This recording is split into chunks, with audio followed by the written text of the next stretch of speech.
Hey, everybody, it's Sam Amico of hoopswire.com, and I'm here again on the 3-3-0 to go Cavaliers NBA hoopswire.com show. Happy to be back another Thursday, and this is a good time, obviously, to talk about the Cavs, right? Coming off a really big, really nice win against the New Orleans Pelicans. Of course, we all know the New Orleans Pelicans pretty well for a number of reasons. Number one, their head of basketball operations is David Griffin, who is beloved by Cavs fans because he was the general manager in Cleveland during the 2016 championship season. And some people might not know this, but their general manager, the right-hand man under David Griffin, is Trajan Langdon, former Cavaliers first-round draft pick out of Duke. I think he was the first, either Trajan Langdon or Carlos Boozer, one of the two, and they were close. They're kind of the same era. First NBA players ever from Alaska. So anyway, I'm really talking about the Pelicans right now, and two more reasons to talk about the Pelicans. Larry Nance Jr., of course, from Akron, Revere High School, and the son of Cavs legend Larry Nance, as well as the brother of current Cavalier Pete Nance. And interestingly, Pete and Larry Jr., before the game in New Orleans, exchanged jerseys. So that was kind of nice. I've known the Nance family since Larry was playing, and Larry Jr. was, really little. In fact, I have a story about Larry Jr. that I'll share with you in a minute. But another Cavs connection, of course, or a Northeast Ohio connection, 3-3-0 connection, would be no less than CJ McCollum, who, of course, went to Glen Oak and played with Costa Kufas there. I saw them play a couple of high school games. And CJ, interestingly, was a journalism major and wants to do this. So maybe, hopefully, someday we will see CJ either joining us here or writing for my website, or both. I haven't approached him about either, though, so we'll have to hold on that. I said this last night, too. It's interesting to me that the two biggest Cleveland Browns fans in the NBA both play for the New Orleans Pelicans, and that would be Larry Nance Jr. and CJ McCollum. And I think CJ's probably even a bigger fan. He tweets about the Browns during their games more than most Browns fans, like just regular people, not NBA players. So I've always appreciated the Pelicans because of all their Cavs and 3-3-0 connections, particularly with CJ McCollum, who came over, I think it was last season or maybe the season before, from Portland, and then Larry Nance Jr., who also went from Portland as part of that trade after he had played for the Cavs. So that's pretty interesting to me. They've really got a lot of connections. What's even more interesting to me is that the Cavaliers went into New Orleans without they got Donovan Mitchell back, as you know, and they went into New Orleans and had their way with them. And New Orleans is a good team this year, and New Orleans was fully healthy. They had Zion Williamson. They had CJ McCollum. They had Brandon Ingram. They had Jonas Valanciunas, Trey Murphy III. Those are all really good players in New Orleans. The Cavs, meanwhile, just got Donovan Mitchell back after a 7-game absence because of a knee issue. And Mitchell didn't play that great, understandably so. He was a little bit rusty.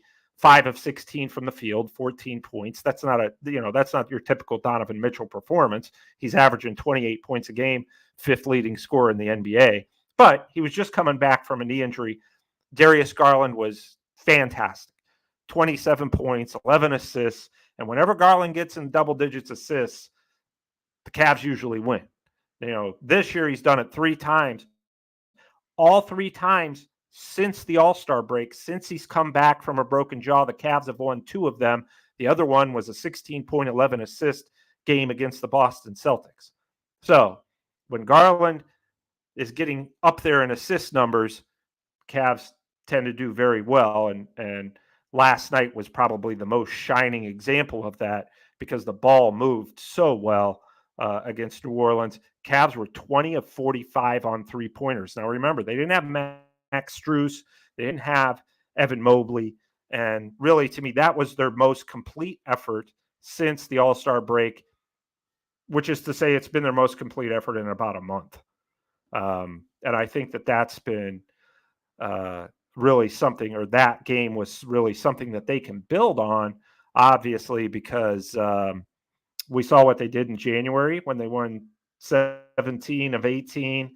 And I think that's when this show started. And then this show started, and coincidentally, the Cavs all of a sudden kind of, I don't want to say went down the tubes, but they certainly were not playing as well as they did in January. Nobody expects them to win 17 of 18, but heading into this New Orleans game, I think they had lost 5 of 8, had lost 2 in a row. You're going on the road against a good opponent. I didn't have real high hopes for the Cavs in the game last night, but I mean, here they came out and basically turned it into 48 minutes of garbage time, led right away, built that lead pretty good. New Orleans came back, cut it to 6, and the Cavs just went on a tear, and that was pretty much it. So very impressive victory that we get to talk about today, and not to mention, what's coming up, which is still going to be tough. That's why it was so nice to get a win against the Pelicans, because now you've got to go to Houston. You get a couple of days off, which is nice when you're talking about guys who are injured. Dean Wade's been out for personal reasons. As I wrote in my column, George Niang started, and he wasn't really replacing Evan Mobley. He was replacing Dean Wade, who replaces Evan Mobley. So, they were going 3 deep in their starting forward position, power forward position, and George Niang delivered. He was 6 of 12 shooting, 16 points, 6 rebounds, did his normal, kind of playing irritant. He had to guard Zion Williamson a lot, which is nobody wants to do that. And George is pesky. And, granted, Zion Williamson had like 33 points or something, but, George made him work at the other end. The Cavs made all of the Pelicans work at the other end. Jared Allen had a nice game, 17 points, 10 rebounds, very quiet, 17 points, 10 rebounds. Damian Jones, probably a lot of Cavs fans don't even know who he is. I can tell you this, wonderful guy. And he goes hiking. He's open about this. He goes hiking, walks his dog in Cuyahoga Valley National Park. And from everything I've heard, any fan that runs into him, he's just, the most personable, nicest guy. And from my experience, same thing. So Damian Jones, 7-footer, 7 of 8 shooting, 14 points, career game with the Cavs. He's bounced around the NBA a little bit, but like guys like Sam Merrill and Craig Porter Jr., he stepped up and was efficient when the Cavs needed him to be, which against New Orleans, they really needed Damian Jones. And speaking of Sam Merrill, finally broke out of that shooting slump. I think he was 3 of 24 on threes over the last 5 or 6 games. I know out of his last 24, 25 threes, he'd only made 3 or 4, which, guys hit slumps. It's just like baseball where you get into a little slump. It starts impacting you mentally. I think having Donovan Mitchell back really helped Sam Merrill. They used to, when Donovan Mitchell played for the Jazz and Sam Merrill was at Utah State, they used to play together. They used to be in scrimmages together, just, go on. I don't know that they worked out individually together, but they were in the same setting. And Mitchell's always been a big Sam Merrill fan, dating back to when they were both in Utah. And Sam broke out of that slump, man. 5 out of 10 shooting, all threes, 15 points. He also had 9 assists. Cavs were really, like I said, they were really moving the ball, and they really got a lot of their points off of assists. I think there was 40 some made baskets off 30 some assists. I don't know the exact numbers. JB Bickerstaff talked about that after the game last night, and that's a huge deal. When you get a lot of baskets off of assists, it shows that the ball is really moving. The Cavs were 24-45 on threes. That also shows the ball is moving because, now granted, that's a lot of 3-point attempts, but New Orleans was giving it to them. They were open there, and they were moving. Garland, I thought, was really delivering the ball to shooters, not just finding them when they're open, but getting them to them when they're in the rhythm. As shooters, any NBA shooter will tell you, not only do they like the ball, when they're open, but they like to receive it in their shooting pocket, so to speak. Some guys start the chest. Some guys like to start down at the hip. Some guys start up here. Garland was doing a really nice job, especially with Merrill, finding him where he wanted to be. And Garland did an excellent job shooting threes. So did Niang. So I know I'm forgetting somebody in there. I don't have the box score in front of me. Sadly, in yet more evidence that I need to get out more, I know all these stats from last night's game in my head almost 24 hours later. So, but anyway, so I think that that's something to build on. And one thing I didn't write about in my column on HoopsWire was the defense. And as fans and media, sometimes, that can be overlooked because that's not the exciting part of the game unless somebody's blocking shots, right? Or taking a charge or something. But just playing great position defense doesn't get a lot of hype. It's not going to be on the 330 to go NBA highlight show that we're still working on.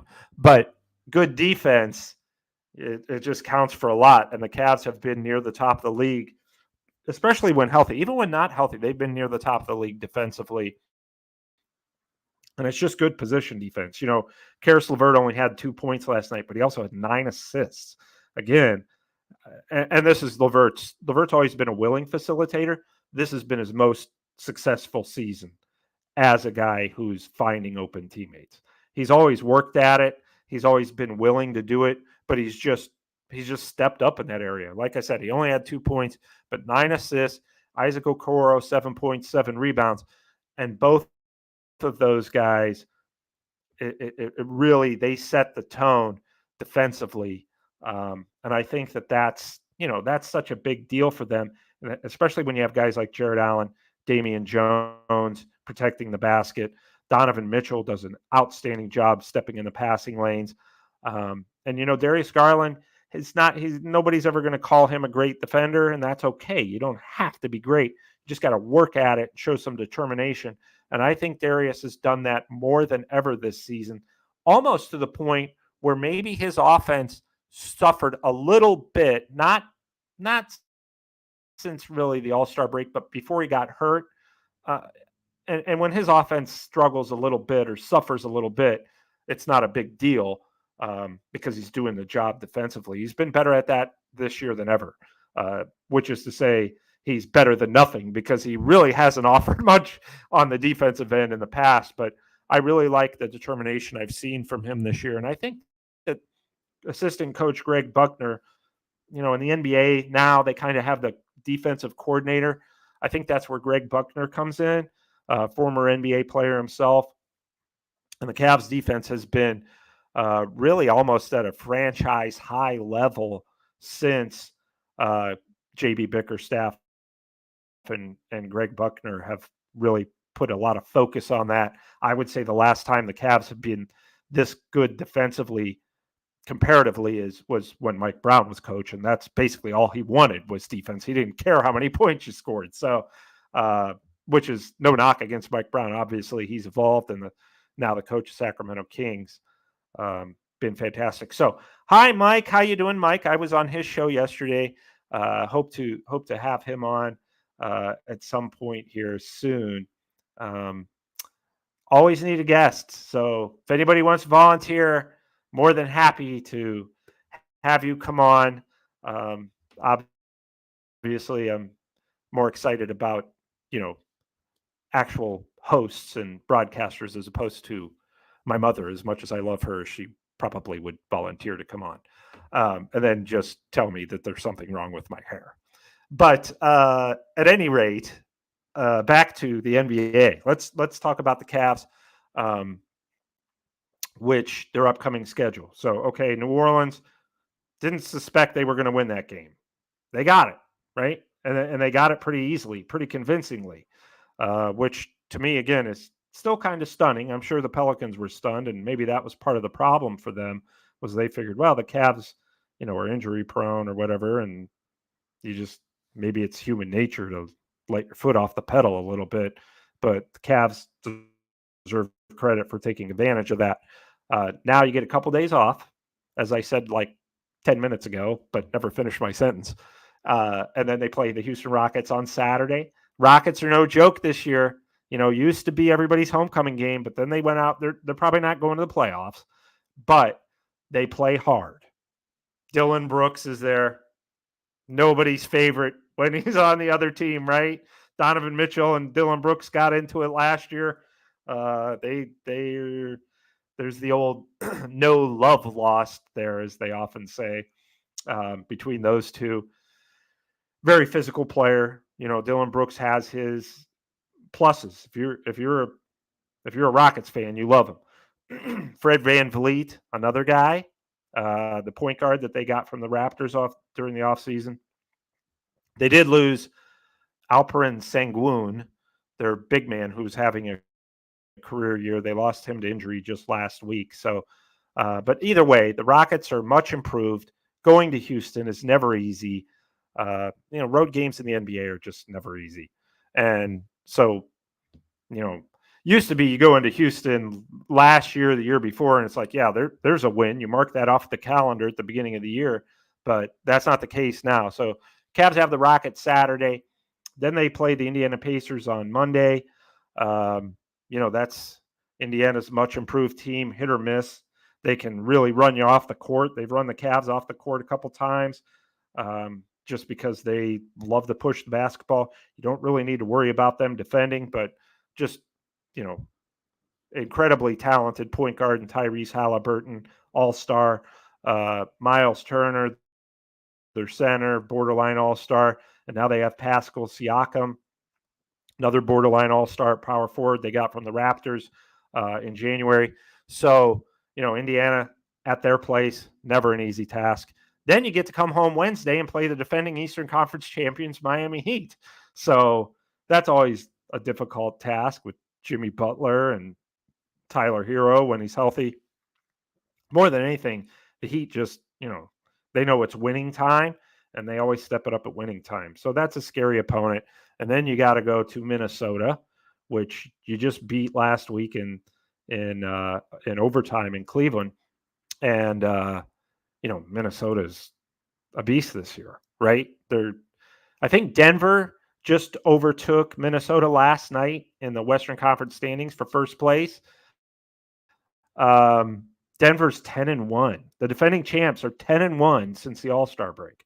And I mean, they beat the Heat in Miami last night, smoked them. They went to LA, beat the Lakers. They're beating everybody. So thankfully, the Cavs don't have to play the Nuggets yet. That's coming up in April, I believe, in Denver. So anyway, back to Minnesota. Cavs got to go there, and then they got to play Miami again, this time in Miami. So this is a very difficult stretch. We're not going to see the Cavs in Cleveland much, as a guy who goes to the games, home games, most home games. We're not going to see them much because they're spending a lot of time on the road over the next, week and a half. I think next Wednesday they're home, obviously, against Miami. After that, it's going to be a little bit. And what's interesting about that is I used to go to road games back in my Fox Sports Ohio days. Not all of them, but many of them. And it's nice to not be on the road anymore. Like the first year you love it, and then after that it's like, yeah, what city am I in again? What hotel am I in? Who am I covering? What's my name? Okay, I'm getting a little off track, but so you probably get the idea. But anyway, speaking of getting off track, I promised the Larry Nance Jr. story. I'm going to take a sip from can you see that? My Cavs playoff cup that they have no idea I'm promoting and are not giving me any money for it, but I'm going to drink out of it anyway. And Larry Nance Jr. story. So, okay, I've been covering the Cavs. As I said on Mike's show yesterday, Actually, I think I said I was 117 years old, which I really am. So, and I just tell people that because they're going to say, if I gave them my actual age, they wouldn't say anything. But if I say I'm 117, you look great. So I'm fishing for compliments. And one way to do that is to lie and say I'm older. And just then people are going to say, well, you look great. If I gave them my regular age, they're like, yeah, that sounds about right. You look okay. So they'd probably say, wow, I thought you were a lot older than that. But at any rate, Larry Nance Jr., I've covered the Cavs for a long time, and I've known the Nances for a long time because of that, because Larry Nance Sr.'s, he was employed by the team. He's always around the team. He's hanging out in the arena a lot.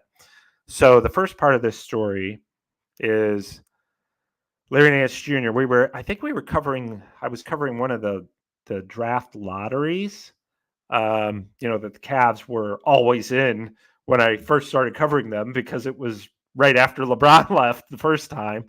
And I was at one of those draft lottery events, and Larry Nance Jr. was at Revere High School. And my first job out of college was in Wyoming. I was a sports writer in Wyoming. I was like the Wyoming swimming beat writer for like the first 3 weeks of the job. But anyway, so I was in Wyoming, and I was out there for almost 6 years as a sports writer. It's my first sports writing job. It's the only place that hired me. I started in Ohio, worked my way west. The first place it called was Wyoming. So I went out there. You got to go where they're hiring you. And I went out there and was out there for a little bit. Larry Sr. knew that. Obviously, Larry Jr. knew that. And Larry Jr. came up to me and he said, hey, could you talk to my mother? Because the only Division I school that was recruiting Larry Jr. when he was coming out of Revere was the University of Wyoming. And there's a connection there because at the time, the coach at the University of Wyoming was Larry Chiat, who had coached Cleveland State for a little bit. I believe Larry Chiat replaced Rolly Massimino at Cleveland State, and then he got the head coaching job at the University of Wyoming. So Larry Jr. said, hey, could you talk to my mom a little bit, because I'm going to Wyoming and she's terrified. It's like she thought it was another country, and I can tell you, as somebody who lived in Wyoming, it is. But anyway, so and I loved it. If I could, I would live there, live out my days there. I just think it's amazing. In fact, my Bible teacher in high school, to get totally off track, is 90 years old and lives in Wyoming. And I know he works out every day. And then he goes into the hot springs in Wyoming and is just loving it. So shout out to Frank Walker, my high school Bible teacher. And yes, Rob, Jackson Hole, you're right. Wyoming is beautiful. Jackson Hole is stunning. I lived on the other part of the state, which was known for, first I started in Rawlins, and it was known for, and I'm purposely delaying this Larry Nance Jr. story just to keep, kind of a cliffhanger. But DJ to Revere wedding with Larry Jr. in it. Wow. That is something else. Okay. Nice. Now that's the claim to fame right there. So anyway, so I lived in Rawlins at first, town of about 9,000. The newspaper was called the Daily Times, still is there. Even though I work there, they didn't shut it down yet. But it's still there. And I think that it was called the Daily Times, but it only went 5 days a week because, I was a one-man sports staff. I needed a couple of days off, and so did everybody else who worked. There was one reporter, one editor, we all needed time off. So we only went 5 days a week. But anyway, so I started in Rawlins, which is kind of in the center of the state, south center. It's near Laramie, which is my favorite town in America. That's where the University of Wyoming is. It's just an amazing little city. So it wasn't real nice. And then after a year and a half there, I went to Casper, which was a big deal back then. This is the 1990s, by the way. Really kind of, the internet was just kind of coming around. I'm dating myself. That's how you know I'm 117. But anyway, so I went to Casper, which at the time was a big deal. It was a statewide newspaper. I got to cover the University of Wyoming football and basketball, which at the time, the University of Wyoming basketball coach was Joby Wright, who was wonderful to deal with. He was a former Bobby Knight assistant. I think he played at Indiana too. Yet he kept a smile on his face, even though he had to deal with Bobby Knight for so many years, and was a wonderful guy to cover. But eventually, so I was out there for a while, obviously came back here, covered the Cavs for Fox Sports Ohio after a few stops in between. But Larry Jr. said, could you talk my mom off the cliff? Because this is my only Division I offer, and she doesn't want me to go, which I was stunned it was his only Division I offer. Because I'm like, you're Larry Nance's kid, not to mention the fact you're 6'9", and pretty good. So I was a little surprised by that. But anyway, so I did talk to his mother, and I told her it's wonderful. I loved it. I told her that there's no way to get in any trouble out there. You'd really have to work to get in trouble in Wyoming because there's just not a whole lot to do. If I wanted to go to an NBA game or a baseball game, I had to drive like 4 hours to go to Denver, and watch the Colorado Rockies or the what's it, that Nuggets team. Yeah. So if you wanted to do something, if you wanted to go to like Applebee's, I remember the whole town when I was in town, we were so excited that we got a Wendy's, and the line was like out in the street. You had to wait like 4 hours to get a Wendy's hamburger on the day it opened. So that's how little there was to do. I kind of explained that to Larry's mother. I'm sure I had nothing to do with him ending up at Wyoming, but I was always happy. He did thank me for talking his mom off the cliff. And, Larry Sr. sometimes to go to Junior's games at Wyoming would get in his car in Bath, Ohio, and drive all the way. Drive to Larry's game like he was playing at Revere. Only this is like 23 hours away, and he would drive out there. Larry Sr. is obviously a big NASCAR guy, loves cars, loves driving, and he drove out there a few times just to go to Junior's games. So that's my Larry Nance Jr. story, part one. Part two is a couple of years later, I saw Junior after I believe it was after his freshman year. It could have been after his sophomore year at the University of Wyoming. Cavs are still in the NBA draft lottery, so we're at another event over this. I don't want to say the summer, but usually the lottery's in May. So we're there. In fact, I'll remember, and I'm going to go off on a little bit of a tangent here again. That was the draft that the Cavs won the coin flip and ended up, because they won the coin flip, they in New Orleans had a coin flip because their record was tied, and the Cavs won that coin flip, and everybody was all excited that they won the coin flip, which meant they won the tiebreaker, which means they theoretically would get another ping pong ball in the hopper to win the draft lottery. Well, because they won that coin flip, they ended up drafting fourth. And I believe their pick was Dion Waiters that year. That would have been 2012 or 13, probably 2012.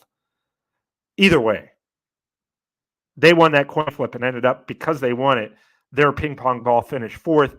The Pelicans' ping pong ball finished first, and they got Anthony Davis. So either way, it doesn't matter, Anthony Davis. But I'm convinced if the Cavs had Anthony Davis, LeBron wouldn't have left the second time. And I know somebody out there is going to say, hypotheticals are useless. And guess what? Whoever says that is correct. So anyway, second part of that story, I told you I'd get off on a tangent. And if there's one thing I can keep to a promise, it's that. So, Anthony Bennett. Yeah. I remember that draft well. I remember the Dion Waiters draft well, too, because Byron Scott was a coach. And you know what he told me? He told me he thought Dion Waiters would be the next Dwayne Wade. Hence, Dion Waiters, Dwayne Wade, and Byron Scott no longer in the NBA, and perhaps a reason for Byron no longer being in the NBA when he's making that kind of comparison. But you know what? Byron Scott, another wonderful guy to cover just always very friendly and had a great time. Probably the best time of my career covering the Cavs was then until now. I love this team and love covering them and love the franchise. The people who work there, they've all been great, rolled out the red carpet.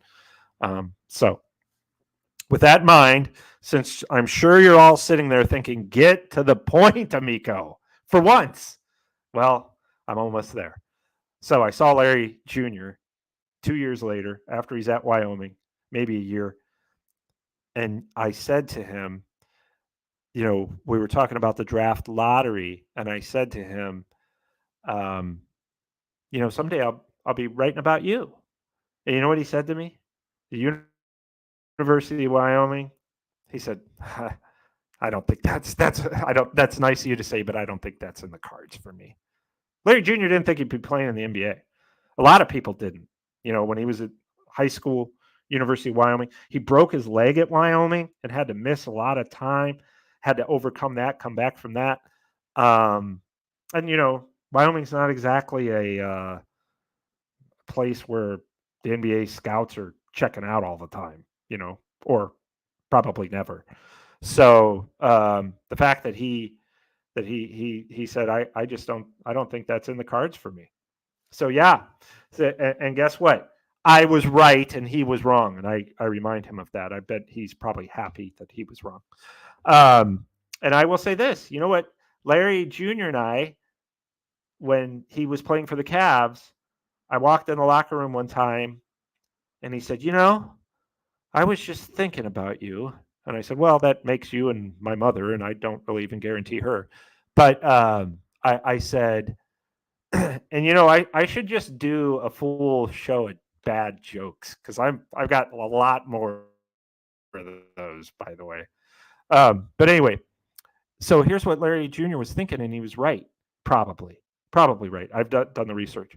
He said, I think that we're probably the only two guys from Akron who lived in Wyoming and are now in the Cavaliers locker room. The only two guys in NBA history, which I'm not in the NBA, so I'm not really part of history.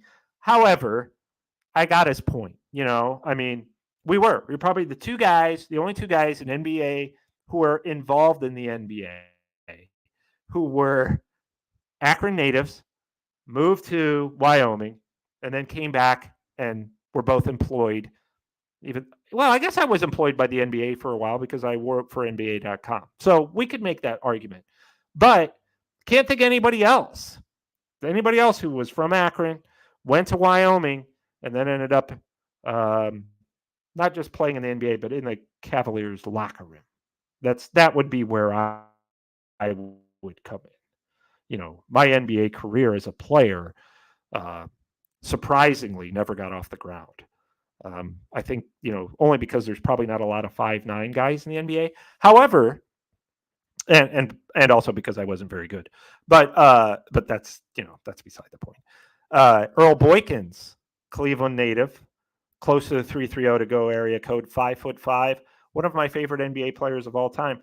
And a great story about Earl Boykins is I was standing, he played for the Milwaukee Bucks for a little while, and I was standing at Michael Redd's locker after a game waiting to interview Michael Redd, the Ohio State great. And the Bucks had played the Cavs. And so I'm standing there in front of the locker, and Michael Redd's locker just happened to be next to Earl Boykins. And I'm standing there waiting for Michael Redd, and Earl Boykins just comes up to me and starts doing an interview out of the blue. I loved it. I wish more players would do that. I wasn't waiting for him. He just came up and he's like, yeah, well, I think we played pretty well. We moved the ball pretty well. And I'm like, oh, hang on. I'll get my stuff. So yeah, that was my first Earl Boykins interview. It was forced upon me, but I was more than happy to not only interview Earl, but actually be taller than an NBA player, which I think is, maybe it was Earl Boykins, maybe Damon Stoudemire. I can name them on one hand. The guys I've covered anyway. There's been shorter guys, but the guys I've covered were definitely Earl Boykins. And I think that's it. Damon Stoudemire, maybe. Those are the only ones I can remember. So that's kind of some insight. I'll give you one last story, and then I promise we're almost 40 minutes. I will talk real quickly about the Cavs. One last story, probably the greatest moment of my NBA career, covering an NBA situation. After I take another drink from this Cleveland Cavaliers cup that I want to make them aware of, because then maybe they'll sponsor the show. But actually, we don't want them to sponsor, because then if they pay us, then I've got to say only nice things about them, right? I can't trash them or they'll take away our money. Either way, I froze up there for a second, so I'm going to hurry up and take this drink. And no one on any show anywhere, I can tell you this, announces that they're going to take a drink before they do it like I do. So maybe that's what sets this show apart, right? Other than my boyish charm and striking good looks.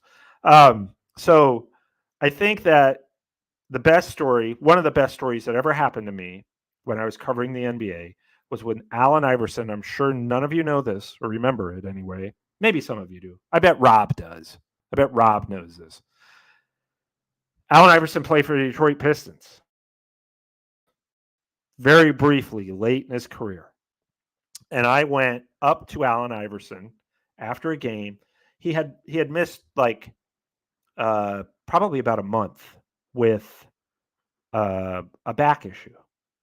So I just went up to Allen Iverson because he was just standing there alone after a game by himself at his locker. And I'm like, yeah, it's a chance to interview Allen Iverson by myself, which, you know, you don't get that opportunity very often if you cover the NBA. Usually you're in a group setting. So I went up to him and I just asked the basic question. Yeah, Allen, how do you feel you played? Because it was your first game back after a month away. And he said, I'm holding a copy of the box score in my hand. And he said, how many minutes did I play? And so I looked at the box score. I was like, 13. And he said, 13 minutes? They rushed me back from a bad back injury. And I'm just standing there, and he pauses. And he's like waiting for me to get out my tape recorder. Well, I guess, I don't know, maybe it was phone then. So I got out my phone, my recording device, whatever it was. And he waited for me. And so I hit record because I'm like, okay, he's waiting for me. He wants this on the record. And I just assumed he went on the record anyway. It wasn't positive, but he did pause and I got my stuff out. And then he repeated himself into the recording. 13 minutes? They rushed me back for this? This is ridiculous. You know, why am I playing 13 minutes? That's not me. That's not why they signed me. Blah, blah, blah, blah, blah. I mean, he's going off on the Detroit Pistons, his team. So I was like, thank you very much, Allen. And then I was just like, this is the story. I don't have to write anything else tonight. This is the story. So I went back, got in the media room, didn't even go in the Cavs locker room. I just wrote the Allen Iverson. I just wrote what he said, which was him trashing the Pistons for rushing him back, right? So I wrote the story, posted it, and within probably, I would say, an hour, maybe even less, it was everywhere. ESPN. Allen Iverson told Sam Amico of Fox Sports Ohio, blah, blah, blah. It's going across the ticker at the bottom of ESPN, at the bottom of other places, saying Allen Iverson of the Detroit Pistons tell Sam Amico. So I'm like everywhere at this point, thanks to Allen Iverson. There's nothing I did. I just stood there while he talked. And then I kind of, went back and posted it as any moron would know to do. So it was everywhere, okay? The Pistons, because of the story that Allen Iverson told me, suspended him for like 5 games. I think it was 5 games. So I went to the Pistons came back in town. I'm like, oh boy, they suspended him because of the story I wrote. Who knows how this is going to go? But maybe I won't see him again. But then I saw the Pistons were coming back to town right after his suspension. So I'm like, you know what? I'm going to go down there to the locker room. As reporters, we get there probably, media members, probably 2.5 hours before the game. That's about when the team show up. You can go down to their locker room. You're allowed in after a certain point, but you can stand by their locker room as they're walking in. So I'm down there. I planted myself down there. I'm like, look, if he's going to be mad at me, I want to get it out of the way. I thought, might as well just end it.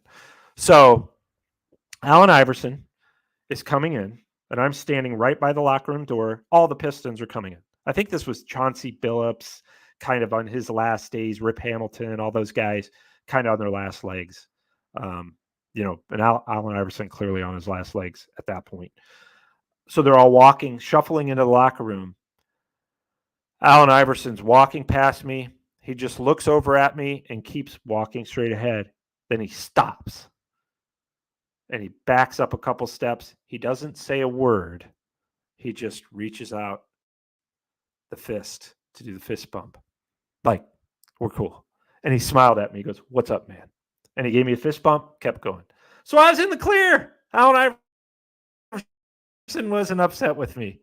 And always a player I enjoyed. Obviously, put me on the map. At least I thought so at that time. So yeah, that was my Allen Iverson story. Never saw him again after that, but we ended up being buddies. That's what I tell everyone anyway. He probably has a different, version. Like, I don't even remember that guy. Is that the guy that got me suspended? Yes, practice. That's the big Allen Iverson thing. So, all right, 45 minutes by myself. And I could probably talk for another 2 hours, but we're going to end this soon. I'm going to talk to you about the Cleveland Cavaliers. Right now, it's simple. I'll keep it short. If I'm not freezing up, I'll keep it short and simple. I will. I think that's a sign that it's time to go. But you know what? Just moving the basketball like they did against New Orleans, and defending like they have been all year, and the key, I think, even though Donovan Mitchell didn't play all that well, he was a little rusty, having him in the lineup just makes everybody feel better, I think. Gives everybody a major boost. You don't feel, and this is not something anyone's told me, but I just believe that you probably feel more at ease when you know there's a guy out there who's going to potentially cover up your mistakes, right? You miss 5 shots, well, you got Donovan Mitchell to shoulder the burden, and I think that puts people at ease. Sam Merrill had his best game since January, shooting game with Donovan Mitchell out there, and I think that just makes you feel it's like any job. I think that when you're around greatness, you just feel better probably about doing your own job. Sometimes it could be annoying, There are a lot of great NBA players who have annoyed their teammates, but Donovan Mitchell's not one of them. He's very uplifting with them. Probably most uplifting guy I've seen that I've covered in Cleveland as far as a star guy. LeBron has his own leadership ways, and it's effective. But LeBron will be hard on you sometimes too.